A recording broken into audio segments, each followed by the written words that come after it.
آج کی ویڈیو ایک ایسے عظیم سپہ سالار صحابی رسول صلی اللہ علیہ وسلم کے بارے میں ہے جو کہ اسلام قبول کرنے کے بعد ایسا روشن ستارہ بنے کہ اپنے بعد آنے والے انسانوں کے لیے ایک مشعل راہ کی حیثیت رکھتے ہیں، جنہوں نے چند سالوں میں دنیا کا نقشہ بدل کر تاریخ عالم انسانیت کے نئے رخ متعین کیے۔ وہ جنرل حضرت ابو عبید ابن جراح رضی اللہ تعالیٰ عنہ ہیں۔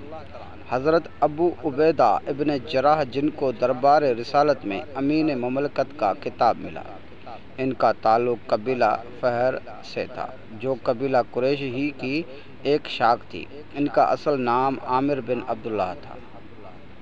ہجرت مدینہ کے وقت ان کی عمر مبارک تقریباً 40 سال تھی۔ وہ بالکل ابتدائی زمانے میں ہی مشرف با اسلام ہوئے۔ دیگر صحابہ کرام کی طرح قریش کے مظالم کا بھی شکار ہوئے۔ حضور اکرم صلی اللہ علیہ وسلم سے اجازت لے کر حبشہ ہجرت کی، لیکن مکی دور ہی میں واپس لوٹ آئے۔ بے مثال خدمات اسلام کی وجہ سے حضور اکرم صلی اللہ علیہ وسلم نے جن صحابہ کو دنیا میں جنت کی بشارت دی، ان میں سے ایک حضرت ابو عبیدہ بھی ہیں۔ ابو عبیدہ رحمۃ اللہ ابن جراح بے حد ذہین، سلیم الطبع، متقی، بہادر تھے۔ لمبا قد، بظاہر لاغر، کمزور نظر آنے والی شخصیت، لیکن قوت ایمان کے سبب انتہائی پرنور چہرہ اور آہنی عزم کے مالک تھے۔ ابو عبیدہ بن جراح نے اپنے زمانے کی سب سے بڑی عالمی طاقت روم کے خلاف ٹکر لی اور اسے عرب علاقوں سے پیچھے دھکیل دیا۔ مدینہ کی اسلامی ریاست قائم ہوئی تو ابو عبیدہ ان اکابرین میں سے تھے جن کو ہر نوعیت کا کام سونپا گیا۔ غزوات میں ابو عبیدہ کی خدمات جلیلہ کا خلاصہ یہ ہے: تمام غزوات میں شریک ہوئے اور عشق رسول صلی اللہ علیہ وسلم اور اطاعت الہی کا حق ادا کر دیا۔ غزوہ احد میں ابو عبیدہ بن جراح افراتفری کے عالم میں بھی ثابت قدم رہنے والے صحابہ میں سے تھے۔ جب ایک کافر کے وار سے حضور اکرم صلی اللہ علیہ وسلم کی آہنی خود کی کڑیاں آپ کے رخسار میں دھس گئیں تو آپ نہایت ہی سرعت سے آگے بڑھے اور اپنے دانتوں سے ان کڑیوں کو باہر نکالا، اور اس آپریشن میں خود آپ کے 2 دانت ٹوٹ گئے۔ غزوہ احزاب میں ابو عبیدہ بن جراح نے ایک مستعد اور بہادر سپاہی کی حیثیت سے شرکت کی۔ اس کے بعد بنو قریظہ کے اتصال میں حصہ لیا۔ غزوہ احزاب کے بعد بنو ثعلبہ اور بنو نماز کی غارت گری کے انسداد پر مامور ہوئے اور ان کے مرکزی القصہ پر کامیاب چھاپہ مارا۔ صلح حدیبیہ کے موقع پر بیت الرضوان میں شامل ہو کر اللہ تعالیٰ کی رضا حاصل کی، اور غزوہ خیبر میں بھی نبی کریم صلی اللہ علیہ وسلم کے ان فدائیوں میں سے شامل تھے جنہوں نے اپنے شمشیر زنی کا حق ادا کیا۔ بنو قریظہ نے مدینہ پر حملہ کرنے کے منصوبے بنائے تو آپ کو ایک ایسے دستے کی کمانڈ بنا کر بھیجا جس میں ابو بکر صدیق اور عمر فاروق بھی شامل تھے۔ قریش کے بدعہدی کے بعد ان کے قافلوں کی نگرانی کے لیے ایک مہم ساحل سمندر کی طرف بھیجی گئی، جس کی قیادت ابو عبیدہ کو سونپی گئی، اور اس لشکر میں عمر بن خطاب بھی شامل تھے۔ اسی سریہ قوت میں خوراک ختم ہونے پر پتے کھا کر گزارا کیا گیا، یہاں تک کہ ایک بہت بڑی مچھلی مسلمانوں کے ہاتھ لگی، اور اس طرح اللہ نے مسلمانوں کی خوراک کی ضرورت پوری کی۔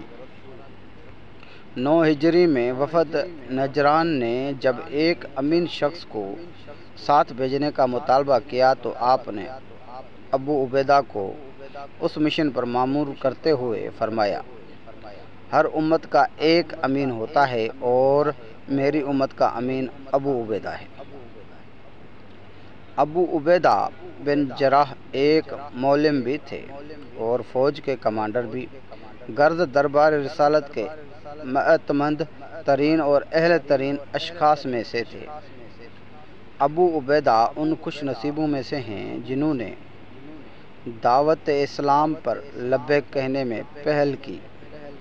آپ ابو بکر صدیق اسلام لانے کے دوسرے دن حلقہ بغوش اسلام ہوئے اور ابو بکر صدیق رحمۃ اللہ علیہ کے دست مبارک کا اعلان کیا اور ان کے ہر دکھ درد میں شریک رہے، لیکن جنگ بدر میں انہیں جس امتحان سے گزرنا پڑا، ہم اور آپ اس امتحان کے تعلق سے سوچ بھی نہیں سکتے۔ جنگ اپنے شباب پر تھی اور حضرت ابو عبیدہ رحمۃ اللہ علیہ مشرکین کے صفوں میں بھگدڑ مچا رہے تھے۔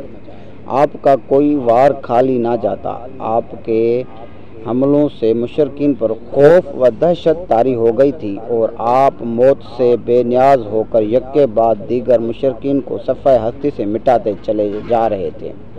آپ کی تلوار کی زد میں جو بھی آتا موت اس کا نصیب بن جاتی، لیکن مشرکین کی اس بھیڑ میں ایک شخص ایسا بھی تھا کہ اگر وہ ابو عبیدہ رحمۃ اللہ کے سامنے آ جاتا تو آپ نہ صرف یہ کہ راستے سے ہٹ جاتے بلکہ پوری کوشش کرتے کہ اس شخص سے آمنا سامنا نہ ہو، لیکن وہ شخص وقفے سے آڑے آتا اور اللہ کے دشمنوں اور آپ کے درمیان حائل ہوتا۔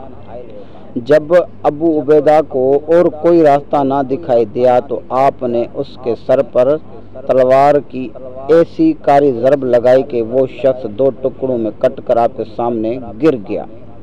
سوچ بھی نہیں سکتے جب تمہیں معلوم ہو کہ وہ شخص جو کٹ کے گرا تھا کوئی اور نہیں ابو عبیدہ کے والد عبداللہ بن جراح تھے، لیکن نہیں، ابو عبیدہ نے اپنے والد کو قتل نہیں کیا بلکہ شرک جو ان کے والد کی شکل میں آیا، انہوں نے اس شرک کو اس دنیا سے مٹا دیا۔ قرآن پاک کی ایک آیت آپ ہی جیسے صحابہ کے لیے نازل ہوئی تھی، جس میں اللہ تعالیٰ باپ، بیٹے، بھائی اور اہل خاندان کے خلاف قتال کی وجہ سے جنت کی بشارت دی اور ارشاد فرمایا کہ اللہ ان سے راضی ہو اور وہ اللہ سے راضی ہو جائے۔ ابو عبیدہ کی قوت ایمانی دین کے لیے ایک نصیحت اور امت محمدیہ میں ان کی امانت داری حد درجہ مقبول تھی۔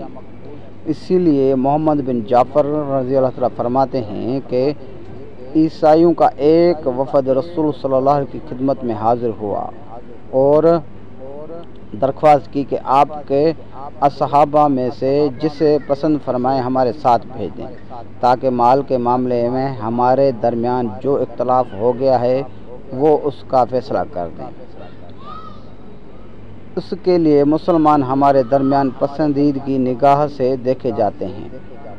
رسول اکرم صلی اللہ علیہ وسلم نے فرمایا، تم شام کو میرے پاس آنا، میں تمہارے ساتھ ایک قوی اور حد درجہ امانت دار شخص کو کر دوں گا۔ عمر بن خطاب رضی اللہ عنہ فرماتے ہیں، میں اسی دن بڑے سویرے ظہر کی نماز کے لیے چلا گیا۔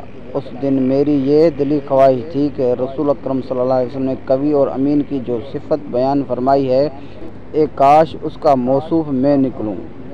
جب رسول اکرم صلی اللہ علیہ وسلم نماز ظہر پڑھا چکے تو آپ نے دائیں بائیں دیکھنا شروع کیا۔ میں بھی اپنی جگہ اچک اچک کر دیکھ رہا تھا کہ آپ کی نظر مجھ پر پڑ جائے، لیکن میری طرف سے بے نیاز آپ ادھر ادھر دیکھ ہی رہے، اور جب ابو عبیدہ دکھائی دیے تو آپ نے بلایا اور فرمایا، اے عبیدہ، ان عیسائیوں کے ساتھ جاؤ اور جن معاملات میں ان میں اختلاف ہو گیا ہے ان کو فیصلہ حق کے ساتھ انجام دو۔